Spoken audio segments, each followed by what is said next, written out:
अभी इतनी शादियों में जाना है मुझे, इतनी सारी शादी की हालत इतनी तगड़ी है आज कि थोड़ी जल्दी भी हो रही है, थोड़ा सा आपसे बात भी करनी है मुख्य मुद्दों पे। देखिए सिकंदर भाई अभी आपको बता रहे थे कि डॉक्टर पीएल पुनिया जी ने बहुत काम कराया। जैतपुर की बिजली के बारे में आप बताए थे, उसमें भी काफी उन्होंने योगदान किया है यहाँ की बिजली को दुरुस्त करने में। उसके साथ साथ एक बालिका इंटर कॉलेज भी यहाँ खुला है, सांसद जी की देन है। पास में बरैया चौराहा है, उसमें ITI पॉलिटेक्निक खुलवाया है। वो तो खैर सरकार बदल गई तो पॉलिटेक्निक खुल ही नहीं पाया, हम लोगों ने धरना दिया, रोड जाम की गिरफ्तारी हुई, तब जाके वो खुला है। जैतपुर से भी काफी लोग आए थे उस धरने में। तो काम के मामले में अगर 5 साल के उनके लोकसभा कार्यकाल को देखा जाए तो 5 साल के कार्यकाल में किसी और ने इतना काम नहीं कराया था जितना वो कराया। बाकी और भी लोग हुए जिन्होंने काम कराए हैं, ऐसा नहीं, उसको नकारा नहीं जा सकता। मंत्री भी रहे हैं लोग, मंत्री की हैसियत से और ज्यादा काम करा सकते हैं, लेकिन केवल सांसद की हैसियत से जो उन्होंने काम कराए हैं वो शायद और कोई सांसद केवल ना करा पाए। तो ये काम कैसे हुआ? ये काम जब हुआ जब आपने काम और मेहनत के आधार पर अपना वोट डाला। काम और मेहनत के आधार पर, मेहनत सांसद जी ने करी थी और काम कांग्रेस पार्टी ने उस साल बहुत किया था। मनरेगा लेके आई थी, आपके किसान का कर्जा माफ किया था, शिक्षा का अधिकार कानून आया था, सूचना का अधिकार आया था, खाद्य सुरक्षा अधिनियम आया था, बहुत सारे कानून ऐसे आए थे, इसमें आम जनता का बहुत भला हुआ था। और उन्हीं कानूनों की वजह से उन्हीं सामाजिक सुधार हुआ और उसकी वजह से काम के आधार पर वोट दिया गया। और उसके बदले में आपको एक पढ़ा लिखा योग्य शिक्षित व्यक्ति, मेहनत करने वाला व्यक्ति आपने सांसद बना के भेजा। और जैतपुर से खासतौर से बहुत बम्पर वोट मिला था उस समय। आप लोगों ने बहुत मेहनत करी थी, बहुत सपोर्ट किया था और बहुत भारी मतों से जिता करके अपने सांसद जी को भेजा था। लेकिन उसके पहले और उसके बाद हम किन आधारों पे वोट कर रहे थे? हम जात बिरादरी के नाम पे वोट कर रहे थे, धर्म के नाम पे वोट कर रहे थे, हम बड़े नेताओं के चेहरे पे वोट कर रहे थे कि भैया दूसरे जिले से या कहीं और से, या यहाँ से ना लड़ रहे हो कहीं और से लड़ रहे हो, वहां से उठा के लेके आए, मंच में खड़ा किया गया, ये देखिए आपकी बिरादरी के नेता हमारे साथ है तो इसलिए आप हमें वोट करिए। या फिर आपको बताया जा रहा था कि फलाने मुख्यमंत्री बनने जा रहे हैं तो इसलिए आप हमें यहाँ पे वोट कर दीजिए, या फलाने प्रधानमंत्री बनने जा रहे हैं इसलिए आप हमें यहाँ वोट कर दीजिए। लेकिन ये करने से क्या हुआ? ये करने से ये हुआ कि कोई भी ऐसा व्यक्ति आपका जनप्रतिनिधि बन गया, सांसद या विधायक बन गया, जिसने दोबारा मुड़ के देखा ही नहीं वापस, जो अपने काम से काम में मतलब रखता है। उसका भी कारण है क्योंकि हमने उस व्यक्ति को वोट नहीं दिया, हमने किसी और चेहरे पे वोट दिया, तो उसको लगा कि काम कराने का कोई मतलब ही नहीं, काम कराने से वोट भी नहीं मिलता तो मेहनत करने का फायदा क्या? 5 साल तक खूब अपना पैसा कमाओ, 5 साल तक जो है जो बड़े नेता है जिसको बुलाना है चुनाव में अगले, उनकी चापलूसी करो और अपना घर बनवाओ बढ़िया सा लखनऊ में, एक बाराबंकी में गाड़ी खरीदो, अगले चुनाव की तैयारी करो। मतलब 5 साल तक वो अपने आप में मतलब रखता है, लोगों की सुनता नहीं है। 5 साल के बाद जब वो दोबारा वोट मांगने जाता है तो लोग कहते हैं अरे तुम तो 5 साल तक दिखाई नहीं दिए, अरे तुमने तो कोई काम नहीं कराया।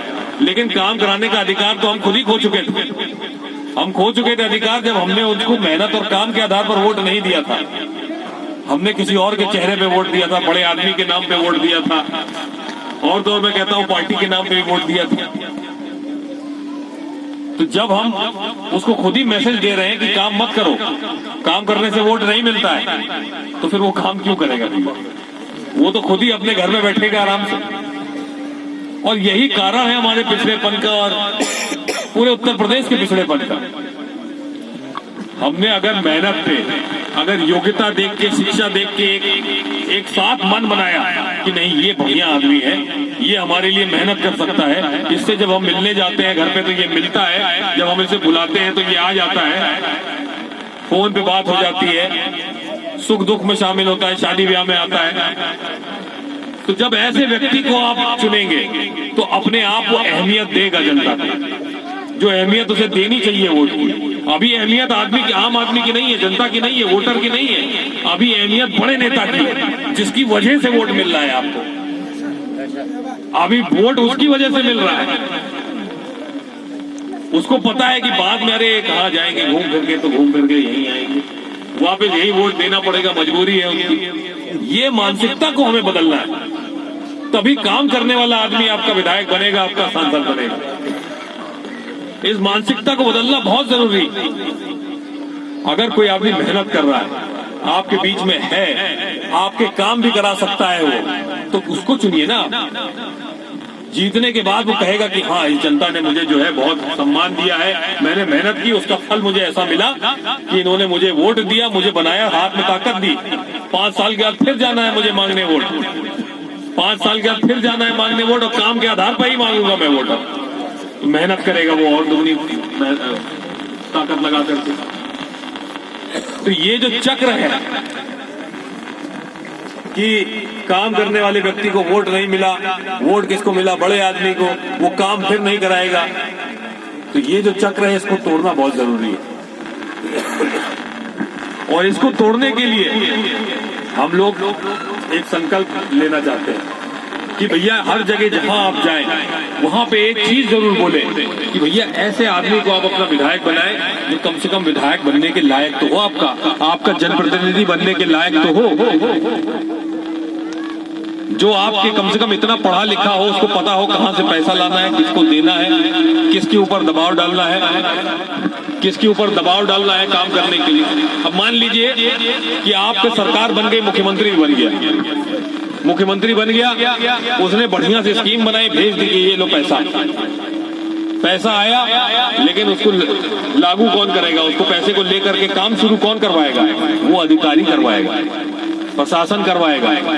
डीएम से लेकर और सबसे निचले स्तर तक अधिकारी है, उनके हाथ में ताकत है कि भैया इस गांव में इतना जाएगा, इस गांव में इतना जाएगा, ये होगा, जाओ पैसा भेज दिया। लेकिन अधिकारी को तो तनख्वाह मिलती है, उसकी तनख्वाह तय है कि इतनी मिलनी है हर महीने, तो वो 10 में से 10 काम कराए, 10 में से 1 काम कराए, कागज पत्तर अगर दुरुस्त है तो भैया ठीक है। बाकी वो लखनऊ घूमे अपने परिवार को लेकर के, कोई मतलब नहीं उसको। वो क्यों अपना वक्त जाया करेगा गांव देहात में घूम के, कस्बों में घूम के, छोटे छोटे, वो तो लखनऊ घूमेगा ना बढ़िया अपने गाड़ी में।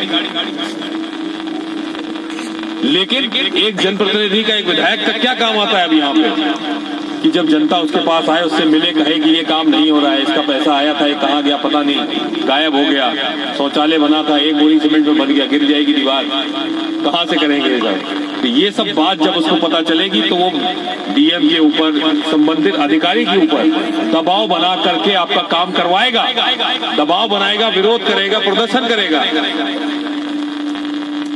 और 10 में से 10 काम नहीं करेगा अगर अधिकारी, तो 10 में से 7-8 काम तो कर ही देगा। तो ये भी एक काम है। बढ़िया सरकार भी आपने बना ली, मान लिया मैंने यहाँ से, फिर भी उसको लागू करने के लिए, उसकी विचारधारा को लागू करने के लिए, उसकी स्कीम को लागू करने के लिए आपको एक बढ़िया जनप्रतिनिधि चाहिए होगा। समस्याएं हर किसी को आती, समस्याओं का समाधान करने के लिए एक योग्य व्यक्ति चाहिए। कम से कम आपकी आवाज बन के विधानसभा में गूंजे, अखबार में गूंजे, आपके इसमें टीवी में गूंजे। ना काम हो तो कम से कम धरना प्रदर्शन करे, चाहे अपनी सरकार के खिलाफ क्यों ना करना पड़े। और सांसद डॉक्टर पीएल पुनिया जी ने अपनी सरकार के खिलाफ ही सवाल उठाए थे। संसद भवन में सवाल पूछे जाते हैं सरकार से, तो सबसे ज्यादा विपक्षियों को सवाल पूछने चाहिए, लेकिन पूरे हिंदुस्तान में तीसरे नंबर के ऐसे सांसद थे जिन्होंने सबसे ज्यादा सवाल पूछे हैं अपनी सरकार के खिलाफ।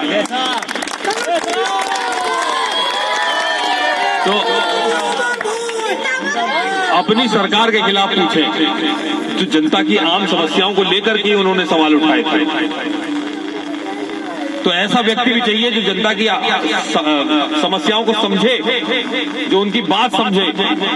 अब जैसे एक बहुत बड़ी समस्या है बुनकरों की समस्या, यहाँ बहुत बड़ी समस्या है। मौजूदा सरकार ने तो बिल्कुल बंटाधार कर दिया उसका, बुनकरों का। चाहे सब्सिडी की बात हो, चाहे कच्चे माल की बात हो, जीएसटी की बात हो, हर चीज की बात हो, हर तरह से ऐसा दबाव है कि अब मुनाफा बहुत कम है। और कोरोना आ गया ऊपर से, तो एक्सपोर्ट भी बंद हो गया। तो ये सब समस्याएं उठानी चाहिए। इन सब समस्याओं को उठा के लिए प्रियंका गांधी जी ने भी आप सबसे मुलाकात करी थी, कई लोगों से मुलाकात करी थी। बुनकर समाज हर जगह से आया था, उत्तर प्रदेश के जैतपुर के भी लोग भी थे, गए थे, मिले थे, लल्लू जी से भी मिले थे, बात भी रखी गई थी, एक धरना भी हुआ था विधानसभा के सामने।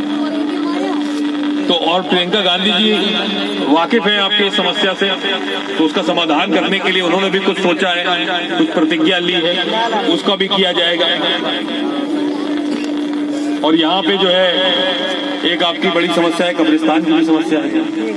कब्रिस्तान का जो है कुछ कब्जा वब्जा कर लिया गया है, उसका भी विचार है, उसका भी सांसद जी के संज्ञान में है, उस पर भी काम किया जाएगा।